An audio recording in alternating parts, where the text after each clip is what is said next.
Good evening, folks. Welcome to the 41st episode of the Ken Matias Sports Podcast. I have Gethin Coolbaugh from AP Sports Radio Network and Boston Sports Journal. I want to make sure I'm saying that right. You got it. Yeah. Hey, Ken. Perfect. Appreciate you coming on. Like we were just chatting off air, speak about your career and what your interest in been and how long it's been so far that you've been into the sports media industry.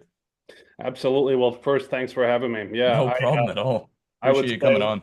yeah, absolutely. This is fun. I'm 33 years old myself, so I'd say really I graduated 2009 Framingham High School, and really I would say going back to middle school, I knew I wanted to be in some kind of sports media.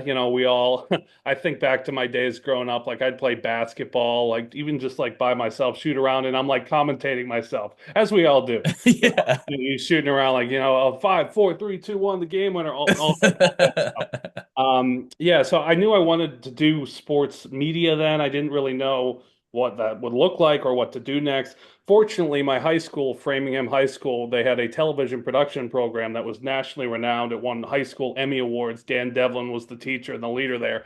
And through that, I was able to get involved with, I did a TV show, New England Sports Minute.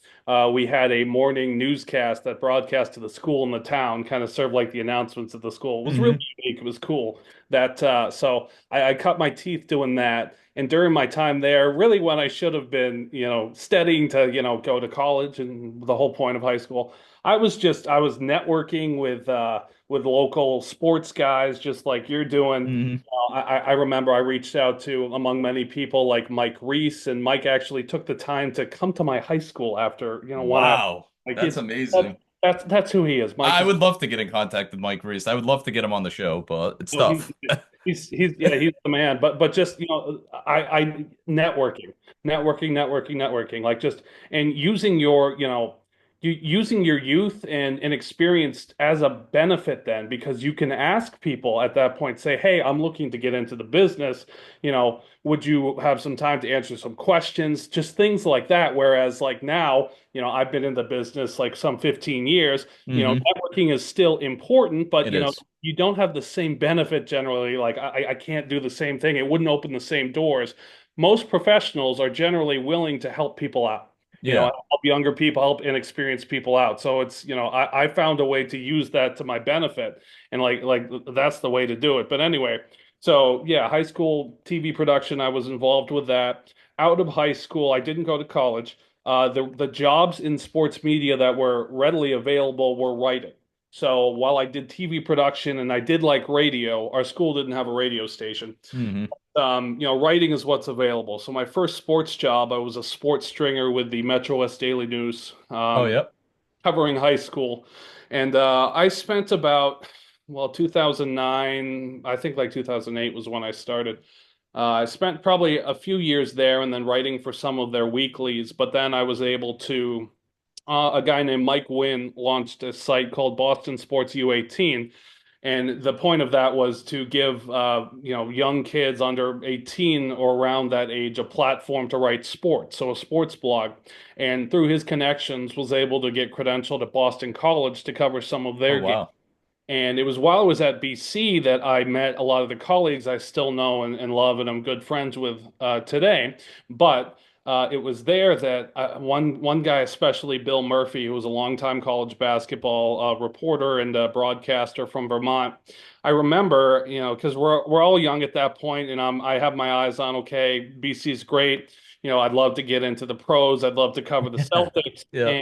And I'd ask my colleagues like, what do you think? And I remember Bill Murphy told me, he said, just go show up at training camp. At the time, the Celtics were holding their training camps in Waltham before they built their new facility. Yeah, the Arbex He said, Center. he said, just go show up because I was, emailing whatever the public email was, and they don't respond to everyone. So he Yeah. said, just go show up. So I'm like, okay. So I did that. And it was through doing that and establishing the connection with some of the PR people there that they opened the door. They were the first team to regularly credential me, which was really cool because Wow. grew up in Boston, diehard sports fan, For everything. sure. So, and I always say the first time I grew up, Antoine Walker, Paul Pierce were my favorite guys. hmm One of the first practices I went to cover, and the first time I interviewed Paul Pierce in a scrum, I to this day I could not tell you a word that he said because I was sitting there like this is Paul Pierce 5 feet from me. Like, just it's just that like, oh my gosh Yeah. moment. So, but really, yeah, I mean, just I would say, and from there, I was hired SB Nation. I worked as their Boston regional editor, and from there, I've just had many different jobs as opportunities have bounced around.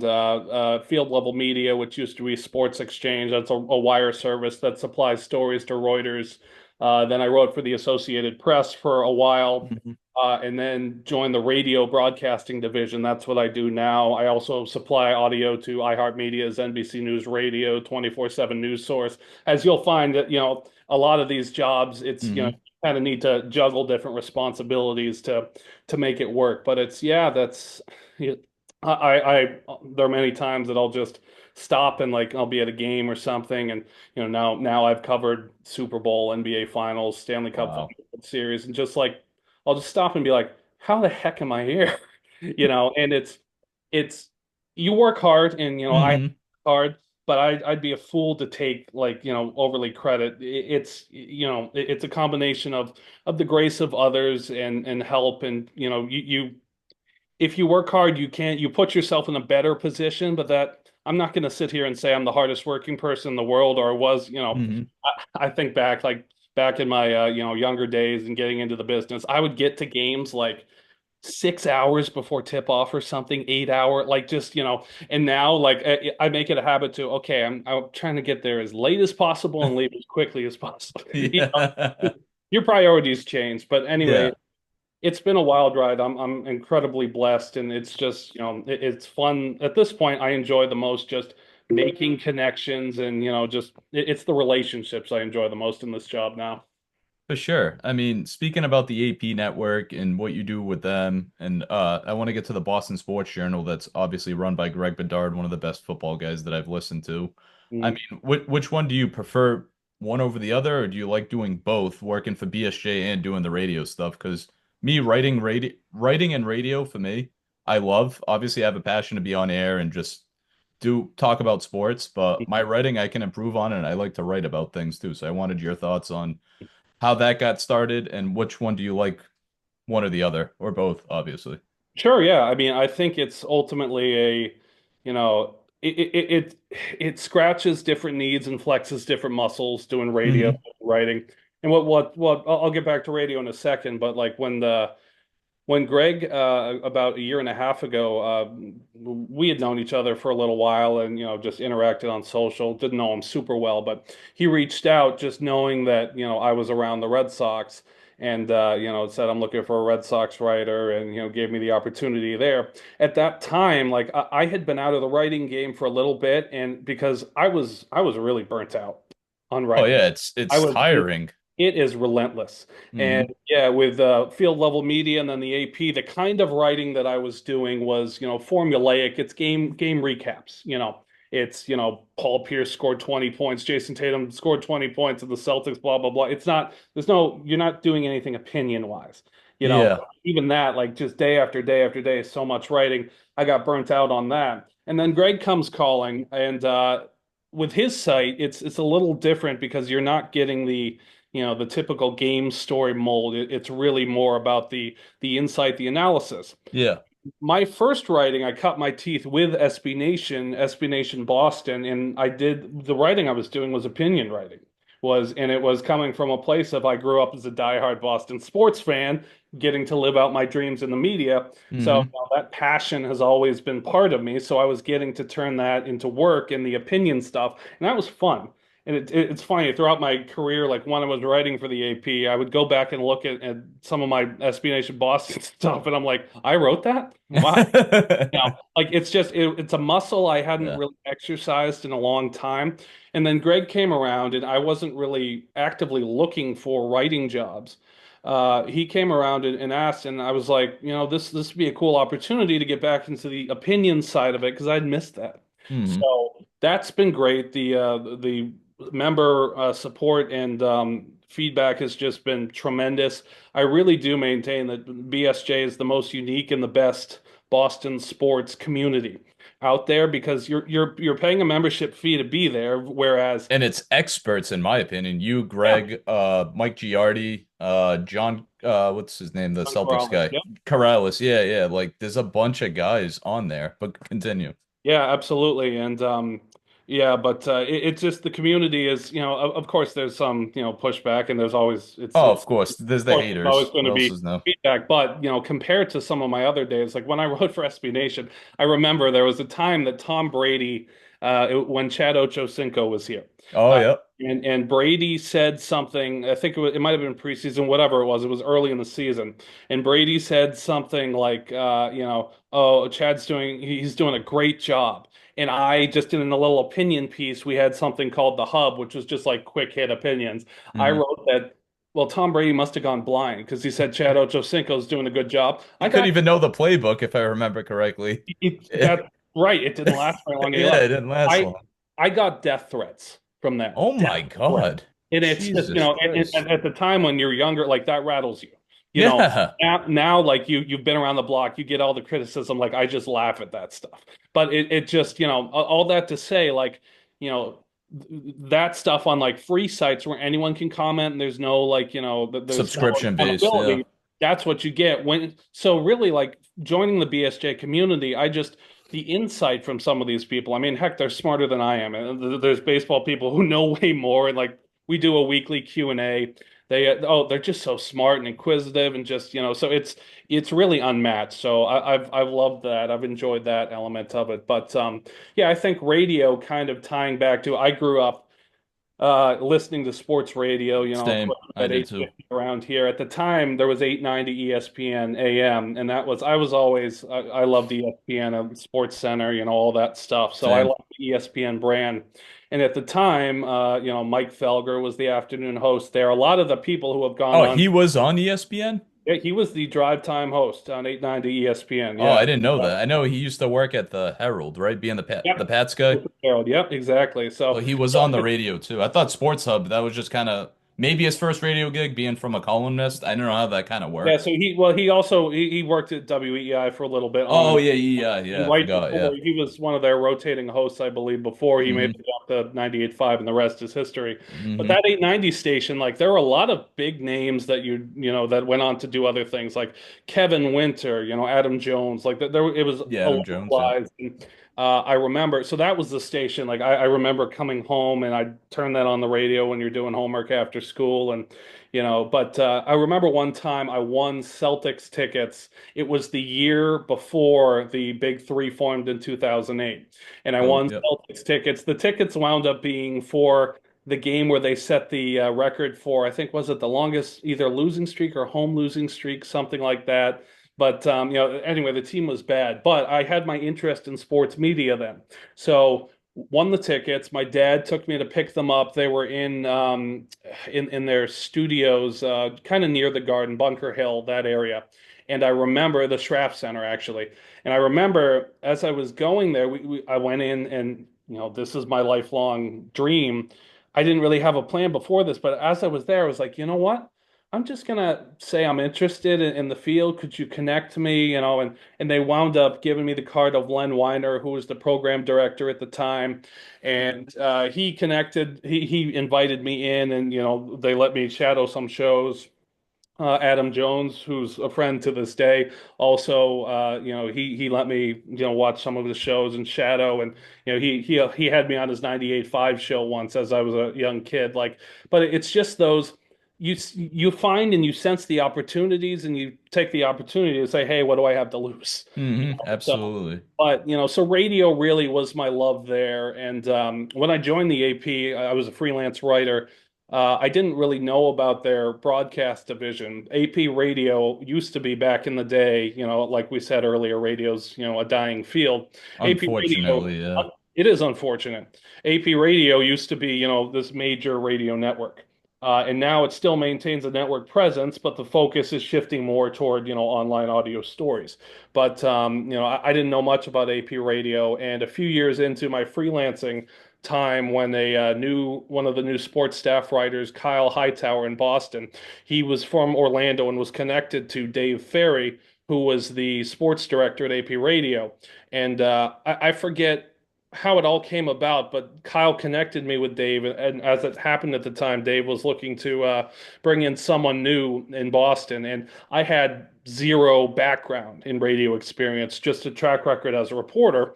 And Dave took a shot on me, and he said he remembers being impressed. I don't remember the date, but my first report was a Chris Sale start, and he remembers just being really impressed that I didn't have the training, but I had the good voice and cadence. You And do, yeah. going back and listening now, like it's not my best work, but it still holds up pretty well. But just clearly there was something there, and from there, it was off to the races. I covered Boston sports for him, and then as time grew, my responsibilities grew. I wound up being one of their big game reporters, so I'd go to the Super Bowl. I was in March, I was at in Phoenix for March Madness last year. Oh, wow, yeah. And now I'm serving as their nightly sportscast or sports minute anchor and a national sports correspondent. So yeah, radio's my first love, but as is the way in this business, you juggle multiple things. But when I stopped writing and was just doing radio, I enjoyed that some, but it was nice to add writing back into the mix. And I think personally, like for me, I think I'm always going to be happy. It's kind of doing a combination of the things, podcast, radio, and writing, and video, those Hmm. kind of things. So, and that's just the modern age. You're best off by just diversifying yourself. No, for sure. I mean, obviously with this business, unfortunately, like you keep saying, radio's dying. Mm. But listening to EI, obviously their ratings aren't as high as the Sports Hub because I listen more to the Sports Hub than EI, but I grew up listening to EI and then the Sports Hub eventually I listened to. But I mean, with the writing aspect, it's difficult enough as it is. And obviously being in the radio, I mean that's awesome that a guy from where was he from Orlando took a chance for you in Boston just to be on the radio with Hmm. like little to none experience. Like I feel like that's maybe unheard of nowadays because if I apply for a job to maybe do what you did and Hmm. they heard my voice, maybe they'd take a chance, but at the Good same time voice. they'd be no, at the same time they'd be like, "Ken, you don't have any experience. What have you done?" I'm like, "Well, I interned at Fun 107 WBSM in Fairhaven. I was a digital intern, but I took photography and wrote scripts, whatever. Like I have some experience in the industry, but not enough, but that's the things I run into. It's just lack of experience and then low pay. And I'm like, hey, listen, I got a Yeah. wife and a family to support. I got my son too. So, I It's mean, it's it's hard. tough. It's hard, and yeah, like you said, I mean, low pay. You know, That's the thing I keep running into, and it's just like it's not good enough. Yeah, it's hard. I mean, but what I would say, like for me, and it's just that's where the connections are so huge because Hmm. it's important to have a good background. And I'm not saying, again, I didn't go to college. I'm not saying that, All I did was community college for communications. I got my degree like a year and a half, 2 years ago. yeah, You I know, mean, it well, took me a while, and in thanks this to my wife, field, I got it. So. in this field, you don't. It's not a requirement. I thought it is because it's like you need a bachelor's degree to work at a news station. It's like why? Like I interned at Channel 5. Like why the hell do I need a bachelor's degree for that? You know? Right. And no Well, knock on the people that get it. sure, no, absolutely. And like I was going to say, like, the people who have the bona fide Syracuse, Columbia journalism degrees, things like that, that's That's great. it's a cap in your feather. It helps, but in this job market too, that it doesn't even move the needle necessarily. So it's really a lot of it is the connections, right time, right place. You may be a good fit or a qualified candidate, but there's someone with just a little more seniority, and like so Yeah. it's out of your control, and it's frustrating. It's absolutely frustrating, but I've over the course of time, I've just kind of learned you try your best not to take it personally. You're human. Of course, you get disappointed and Yeah, things for like sure. that. Yeah. But and really, the blessing of the internet age is that we can all put the stuff that we want to do, put it forth and let the results be the results. I mean, ultimately, if you're doing something you're proud of and putting that forth, that's what's most important, I think, at the end of the day, because we're in a click-based and a popularity-based society, and that's, yeah, in media that matters. And that pays the bills, I understand. Hmm. But really, the longer I've gone into this career, I've just learned, that I want to be myself. When I joined BSJ, I was the writer I was effectively replacing was Sean McAdam, who's a great friend of mine. I love Sean. He's been very Mass Live. I'm trying to get him on the podcast. He was supposed to come on last week, but I think he got the flu and stuff, and he was super nice about it. I'm like, I got to oh, reach back out to him.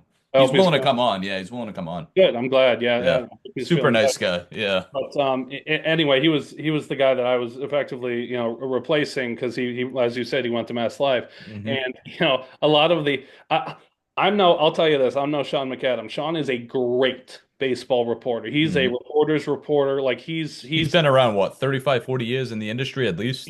yeah At he's least. I'm he's not he's trying to call him old, but he's been around for a while. he's bona fide reporter. Hey, He's great. also, Chris Cotillo. I like Chris Cotillo. Chris is a great guy too. Yeah, yeah. These Took guys. his class. I connect with Yeah, him here and there. I text him here and there, and he's kind of giving me advice too. So Chris they is are two great. good guys. And there's not a lot. I've seen he advertises. I'm a friend of his as well. He Yeah.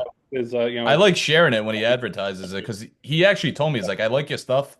You don't have to pay. I will cover your thing just to come on my thing. And I'm like, you know what? I That's took it, good. and I think it was like December of 2023, and I'm like, hey, I'll take it. But I know he Yeah, tries to promote the part two, but I'm like, hey, like financially right now, like no offense.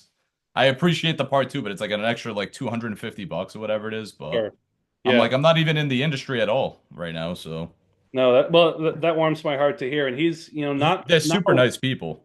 Yeah, absolutely. And not everyone goes, above and beyond like I that. was surprised for him to, hey, like come on my thing. I was like, all right, fine. Yeah, I'll take your class. Yeah, I've always appreciated and respected that he does that. Yeah, Yeah, but no, that's with nice. so with BSJ, like as I was following Sean McAdam, so I'm more of I came up in the sports radio ilk, like the people who have personally been nicest to me in the Hmm. field were Mike Felger and Adam Jones, and you know I'm so naturally I'm the Boston sports fan, and I come at it with the radio approach, with the talk show Hmm. approach. So it's more of the columnist kind of thing. So I was replacing someone in Sean who it was, he did some of that, but he was a reporter and he's reporting stuff.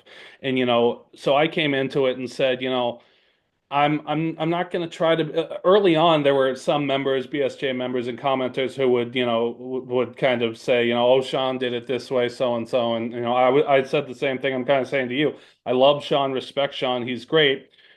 I'm Gethin Coolbaugh, and I'm gonna that do it my own way. and that's what, I'm gonna use the tools in the background that I have to do it this way. So Hmm. I kind of took a chance in doing it this way, and the response has been really good. But and that's a big part of what I would say to anyone too. Just, you know who you are and what's formed you and the reasons you got Absolutely. into this, and definitely tap into that because just anyone can kind of copycat and be generic, but it's important to be you, and we're all unique, and it's that is what is going to set you apart. No, for sure. I mean, it's so hard in this Boston area, whatever it is, New England area, just fit in because you say you got the likes of obviously yourself, McAdam, Cotillo in the baseball world. Tony Maserati, I mean, he's very baseball oriented. Now he's on the radio. He's been on the radio. It's like there's so many guys that are just into baseball, and baseball's like my top sport. I love all the four. It's baseball. I love all the four major sports. I'm a diehard Celtics, Bruins, Patriots, Red Sox. I love them all equally, but I always tend to like baseball and football as my two top two, and then I'm like it's like 1A, 1B, 1C, 1D. So I don't have any like one, two, three, fours. Yeah. But I, Yeah. I would just I'd be happy and content just basically writing for about a Celtics. I can attempt to write different sports, but I know that's tough. Hmm. Like Yeah, I mean, obviously you're a Red Sox guy, so you'll talk more about. I'm like, all right, I love that stuff. But I'm mm. sure you can write any kind of story on the Celtics. I know you're a Celtics guy. You Oh can do a yeah, I Pat mean, story. Like in the I'd off be season, happy with that. yeah, I mean, in the off season with BSJ, I've been writing all sports columns. I mean, Yeah, that's awesome. I like that. that's the bread and butter of what I like to do because like you, I grew up basketball, baseball were my top two things, but just Hmm. as I've grown on in this field, and I would never want to specialize again, honestly, because It there's must be tough because especially there's only so much especially you could in do. Well, in this field, and especially in Boston of all places, like I love the variety of like, yet last night I'm at the Celtics game. That was a tough one last night. It was those Uh, Rockets are, you look on paper and they don't seem anything special, but but they got Ime Udoka. well, They got some after players too. after the game, I asked Ime because he was, in the press conference we were talking, he was addressing, and he kept saying, guys felt disrespected by matchups, and so when there was a pause, I asked him, I said, you keep mentioning guys, were disrespected. Do you feel that, you guys are surprising teams, with Hmm. how good you actually are? And he said, well, at this point, not really, because it's halfway through the year. They're second in the West, but Yeah, right it under definitely was. OKC. I mean, it's certainly, heck, it's certainly a surprise when you. It's one thing to lose a game like that. It's another to do it when you're getting cooked by Dylan Brooks scoring 36 points on. And hitting That's 10 or 11 threes. I like know. lose to the Rockets. Okay, fine. They're a good team now. They Dylan are, Brooks. yeah. Eesh, eesh. He's on another world. He's his own little world. But go He back to what you were saying. I know. I love talking about sports. No, yeah, but anyway, just I love the diversity of Boston Yeah, sports. I like that too. On Thursday night now, I'll be at the Bruins, and a month or so ago, I'd be at the Patriots on Sunday, and that's how I prefer it, just because I like that. Yeah. it's just so many good stories, and yeah, I love the variety of it. Do you travel for the games too, if you don't mind me asking? Like the Pats play in Miami, you're gonna go to Miami or you're gonna go to Santa Clara like they played last year, like for example, like that. Well, yeah, I mean, it's fortunately I'm in a place where, with my radio work, network radio, I'm the top correspondent, so it's really my choice. So, yeah, I'll travel to Super Bowls and things that things that I want to go to. Hmm.